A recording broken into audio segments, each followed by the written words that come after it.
তুই আয় মুখ ধুয়ে টুনিদা, আমি চালতে তলায় আছি গাড়ি নিয়ে। গাড়িখানা খানিক দূর যেতে না যেতেই দলের একজন একটা বড় ঝামা ইট দিয়ে গাড়িতে ছুঁড়ে মেরে বসল। গাড়িখানার তলা তখন মচমচ করে দেশলাইয়ের বাস্কের মতো ভেঙে গেল। খোকা পিছন ফিরে চেয়ে দেখে কেমন অবাক হয়ে গেল।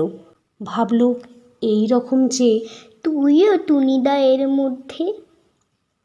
নমস্কার, কলমের গল্পের সকল শ্রোতাবন্ধুকে আবারও স্বাগত জানাই। আজকের গল্প পাঠে রয়েছে গ্রামীণ একটি বালকের করুণ জীবন ছবি। জনপ্রিয় কথাসাহিত্যিক বিভূতিভূষণ বন্দ্যোপাধ্যায়ের লেখা ঠেলা গাড়ি। গল্পটি ভালো লাগলে অবশ্যই লাইক করবেন এবং চ্যানেলে নতুন হয়ে থাকলে সাবস্ক্রাইব করে আমাদের পাশে থাকতে ভুলবেন না।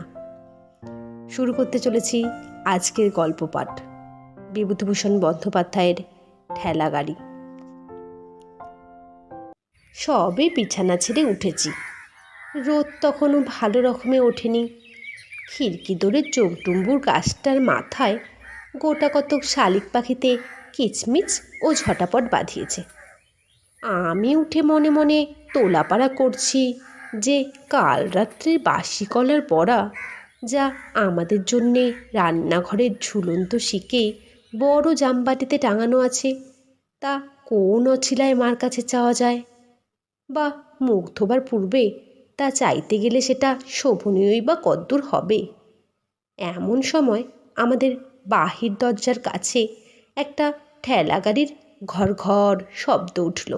সঙ্গে সঙ্গে মিষ্টি রিনরিনে গলায় ডাক শোনা গেল, টুনিদা, ও টুনিদা।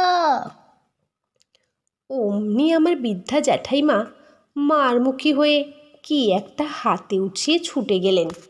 সকালবেলা এসে জুটলে, এখনও কাকপক্ষীর ঘুম ভাঙল না? অমনি এলে ছেলেটাকে টুইয়ে বার করে নিয়ে যেতে। সকাল নেই, সন্ধে নেই, দুপুর নেই, সব সময় ঘর ঘর ঘর ঘর শব্দ। যাই দিকি একবার হরগাঙ্গুলির কাছে, বলি, ছেলেটাকে যে দিন নেই রাত নেই গাড়ি ঘর ঘর করে বেড়াতে দিচ্ছ, ওর পরকালটা যে একেবারে ঝরঝরে হয়ে গেল গো। এখন যা, টুনি এখন যাবে না। গাড়ির ঘর ঘরা সহ্যি হয় না বাপু, সব সময়। যা, ওসব নিয়ে যা এখন। আমি নিরীহ মুখে পূজনীয়া জ্যাঠাইমার পিছনে এসে দাঁড়াতে না দাঁড়াতে গাড়ির শব্দটা আমাদের খাটের পথ দিয়ে দূরে অস্পষ্ট হয়ে গেল। তারপর হাত মুখ ধুতে গিয়ে খিড়কি দোরের কাছে মৃদু শব্দ কানে এলো, ও টুনিদা। আমি একবার পিছন ফিরে জ্যাঠাইমার অবস্থিতির স্থান ও তার দৃষ্টির গতির দিক নির্ণয় করে নিয়ে ঝট করে খিড়কি দোরটা খুলে বার হয়ে এলুম। সকালের পদ্মের মতো নির্মল, প্রফুল্ল, তরুণ নরু হাসি ভরা ডাগর চোখে দাঁড়িয়ে আছে। আসবানে টুনিদা? এই উঠলাম যে, এখনো মুখ ধুইনি, খাবারও খাইনি, বাড়ির মধ্যে আয় না। নরু চোখের ইশারায় দেখিয়ে বললে, কোথায়? কিচ্ছু বলবে না জ্যাঠাইমা, আয় তুই। উত্থাপিত প্রস্তাবে সে মনে প্রাণে যোগ দিতে সক্ষম হলো না। তুই আয় মুখ ধুয়ে টুনিদা, আমি চালতে তলায় আছি গাড়ি নিয়ে। চড়বা তো টুনিদা? দুজনে মিলে পাড়ায় বেরিয়ে গেলুম। তেঁতুলতলায় খেলার জায়গায় খুব ভিড়। মুখুজ্জে পাড়ায় কোনো ছেলেই আর বাকি নেই। নরু হাসি মুখে বললে, আয় পটুদা, নিতাইদা, আমি গাড়ি এনেছি। দেখ, ঠিক সময়টা আসিনি। আয় চর। গাড়ি একা নরুই টানতে লাগলো। চলল সকলেই। পটু বললে, দুপুরবেলা আমাদের বাড়ি যাবি নরু? নরু ঘাড় নেড়ে অসম্মতি জানালে। পটু বললে, যাস তুই, সেদিন যে একেবারে কাকার সামনে গিয়ে পড়েছিলি, তা কি হবে? নরু বললে, আমি আর যাচ্ছি না তোমাদের বাড়ি পটুদা। তোমার কাকা সেদিন একেবারে মারতে বললে, রোজ রোজ গাড়ি ঠেলে বেড়ানো বার করছি। আমি না পালালে সেদিন মার খেতাম ঠিক। যদি এরপর গাড়ি কেড়ে রাখে? সেখান থেকে দুজনে গিয়ে পথের ধারে বড় জামতলার ছায়ায় বসে গল্প করলুম। রোজই কত গল্প হতো। এরপরে কে কী হবে তাই নিয়ে গল্প। খোকারও তো ভবিষ্যৎ ভেবে দেখবার বয়স হয়নি। সে এরপরে কি হবে অত গুছিয়ে বলতে পারে না, খাপছাড়াভাবে উত্তর দেয়। বলে সে নৌকার মাঝি সর্দার হবে, রেলগাড়ির ইঞ্জিন চালাবে, স্টিমার যারা চালায় তাদের কি বলে তাও হতে চায়। আমি আমার সমবয়সী ছেলেদের তুলনায় একটু অকালপক্ক। বলতাম আমি ভাই সাহেব ডাক্তার হব, মহকুমার হাকিম হব। অনেক বেলায় সে রৌদ্রে ঘুরে রাঙা মুখে বাড়ি ফিরত। বাবা যেদিকে বসে সেদিকে না গিয়ে চুপি চুপি অন্য দিক থেকে বাড়ি ঢোকে। মা বলতো, ওরে দুষ্টু, তুমি সেই বেরিয়েছ কোন সকালে, আরে দুপুর ঘুরে গেল এখন তুমি। খোকা বলে, চুপ চুপ না, আমি তো ওদের বাড়ির জামতলায় চুপটি করে বসে বসে খেলা করছিলাম। আমি আর টুনিদা কোথাও যায়নি তো মা, সত্যি। কি জানি কেন ওকে বড় ভালোবাসতুম। গ্রামের সকল ছেলের চেয়ে এর মুখে চোখে কথায় কী মোহ যে ছিল। সারাটা দিনের মধ্যে একবার অন্তত ওর সঙ্গে দেখা না করে পারতুম না। খোকাও আমার বাড়ি না হয়ে পাড়ার অন্য কোথাও বেরতো না। একদিন আমাদের বাড়ির সামনের জামতলা দিয়ে সে গাড়ি ঠেলে নিয়ে বাড়ি ফিরে যায় দুপুরের আগে। আমার দিকে চেয়ে বলে, এমন দুষ্টু এই নিতাইটা, এত করে বললুম চর গাড়িতে আয়, তোকে ঠেলে গয়লাপাড়া ঘুরিয়ে আনি, তা কিছুতেই চললো না। বললে মা বকবে, তেল আনতে যাচ্ছি, চড়বা টুনিদা? তোর বুঝি আজ আর কেউ চড়ার লোক হয়নি খোকা? আমাদের পাড়ায় কেউ চললে না, কখন থেকে ঘুরে বেড়াচ্ছি, সব যা দুষ্টু। আসবে না টুনিদা? খোকার চোখের মিনতি ভরা দৃষ্টি তখনকার দিনে আমার এড়াবার সাধ্য হতো না কোনো মতেই। আমি চড়তুম। মহা খুশির সঙ্গে খোকা চৈত্র বৈশাখের মধ্যাহ্নের সূর্যকে উপেক্ষা ও অবজ্ঞা করে গাড়ি ঠেলে নিয়ে বেড়াতো। সূর্য প্রতিশোধ নিতে গিয়ে ওর কচি মুখ রাঙিয়ে দিতেন, ঘামে কাপড় ভিজিয়ে দিয়ে ছাড়তেন। তার বয়স অল্প ও দেহ অত্যন্ত ক্ষীণ, মেয়েলি ধরনের ছিল বলে পাড়ার কোনো ছেলের সঙ্গে বলে সে পেরে উঠত না। সকলের কাছে তাকে অবিচার সহ্য করতে হতো। দুর্বলের প্রতি সবলের অধিকার তার উপর নির্বিবাদে জারি করত সকলেই। সে দিনটা ছিল ভারী গরম। চৈত্র বৈশাখের দিন গ্রামের পথের ধুলো তেতে আগুন হয়েছে। ৫৫ তলার বারোয়ারির আসর সাজানো, বাঁশের মাচা বাঁধা, সবাই কাজে সকাল থেকে সন্ধ্যা পর্যন্ত খাটছে। বড় পিটুলি গাছতলাটায় তার ঠেলাগাড়ির ঘর ঘর আওয়াজ উঠল। অনু বললে, ওই নরু আসছে। পিছনে পরমসঙ্গী কেরোসিনের ঠেলাগাড়িটা টেনে নরু হাজির। বাঁধা আসরের দিকে এসে আঙুল দেখিয়ে বলে, যাত্রা কবে বসবে রে টুনিদা? সংবাদ সংগ্রহের পর সে সন্তোষের হাসি হাসল। আঙুল দিয়ে গাড়িটার দিকে দেখিয়ে বললে, চড়বা পটুরা? পটু ঘাড় নেড়ে বললে, চড়ব, টানবে কে?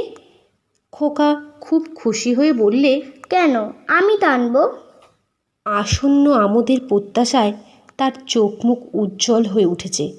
পটু বললে, দূর, তুই বুঝি টানতে পারিস? টান দেখি কেমন হয় না আর। বসো না, টানতে কেমন পারি নে দেখি। পটুর পালা শেষ হয়ে গেলে ক্রমে ক্রমে অনু, বরু, হরু উপস্থিত সব ছেলেই উঠল গাড়িতে। এদের মধ্যে বড় ছোট সব রকমই আছে। টানতে টানতে খোকা হয়রান হয়ে পড়লেও সে উৎসাহের সঙ্গে শেষ পর্যন্ত ঠিক টেনে নিয়ে বেড়ালো সকলকে। সকলের শেষ হয়ে গেলে সে হেসে সকলের মুখের দিকে চেয়ে বললে, আমায় তো এইবার টানো। সকলে মুখ চাওয়াচাই শুরু করলে। ভাবে বোঝা গেল তাকে কেউ টানতে রাজি নয়। তার প্রতি কৃপা করে তার গাড়িতে চড়ে তাকে দিয়ে টানিয়ে তাকে কৃতার্থ করা হয়েছে। এতে আবার তার পরকে দিয়ে টানাবার কোন দাবি আছে? সকলে মিলে এই ভাবটা দেখালে। যা, সকলকে চড়িয়ে দিলাম, আর আমার বেলায় বুঝি কেউ নেই?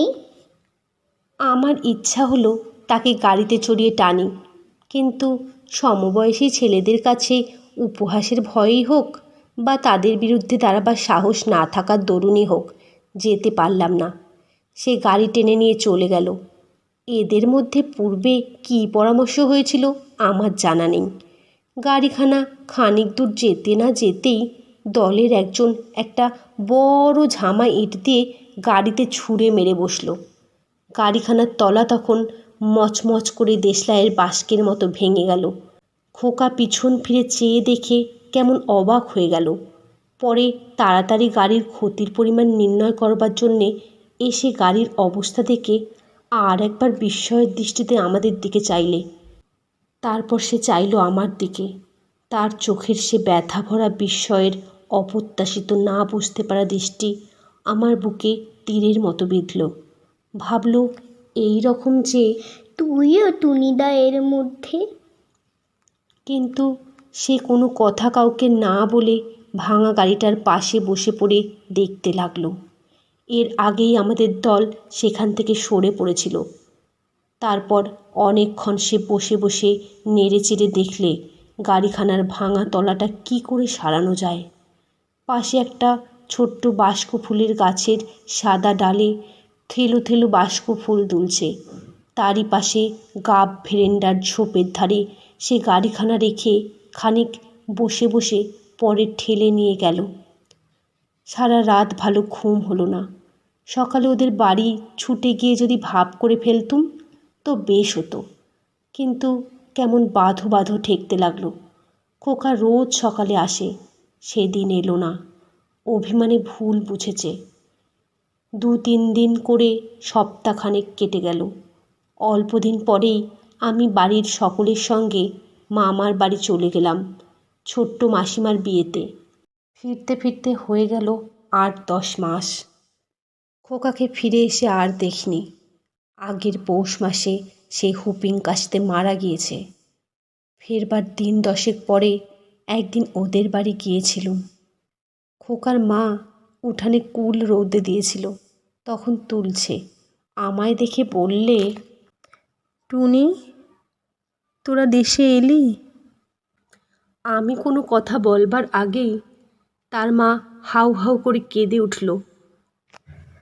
তবুও এসেছিস তুই টুনি, আর কি কেউ আসবে এ বাড়ি বেড়াতে? খোকা যে আমায় ফাঁকি দিয়ে চলে গিয়েছে রে। বস বস, পাকা বাতাবি লেবুটা ঘরেই আছে, কেটে দেব, খাবি একটু নুন দিয়ে? ওই পেকে পেকে থাকে, কেউ খায় না। খোকা কত খেত, খা না বসে বসে এখন একটু। শরতের অপরাহ্ন, নির্মেঘ নীল আকাশের তলায় অবসন্ন বৈকালের রৌদ্রে ডানা মেলে কি পাখি উড়ে চলেছে। কার্নিশ ভাঙা ছাদের ফাটলের কোথায় ঘুঘুর ডাক। উঠানের ছায়া স্নিগ্ধ বাতাস শুকনো ফুলের গন্ধে ভরপুর। খোকার সেই ঠেলা গাড়িখানা দেখলুম, কাঠের মাচার নিচে তোলা আছে দড়িটা পর্যন্ত। অনেক দিন গাড়িটাতে কেউ হাতও দেয়নি। বহুকালের কথা হলেও আমি কিন্তু চোখ বুজে ভাবলেই দেখতে পাই কতকাল আগেকার 8 বৎসরের সেই ছোট্ট খোকাটি ঠেলা গাড়িটা টেনে নিয়ে বেড়াচ্ছে।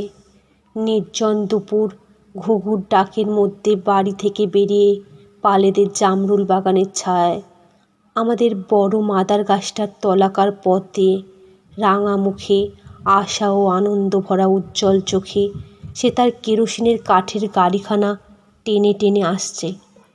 নারকেল তলা বেয়ে পটুদের বড় দোফলা আম গাছটার তলা বেয়ে যেতে যেতে ক্রমে তার মূর্তি মাইতি পুকুরের মোড়ের পথে সুপারি গাছের সারির আড়ালে অদৃশ্য হয়ে যায়।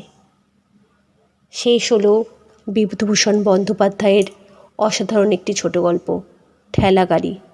গল্পটি ভালো লাগলে অবশ্যই লাইক, কমেন্ট এবং শেয়ার করতে ভুলবেন না। সাবস্ক্রাইব করে আমাদের পাশে থাকবেন। দেখা হচ্ছে আরও একটি অসাধারণ ছোট গল্প নিয়ে। দেখতে থাকুন কলমের গল্প, শুনতে থাকুন কলমের গল্প। নমস্কার।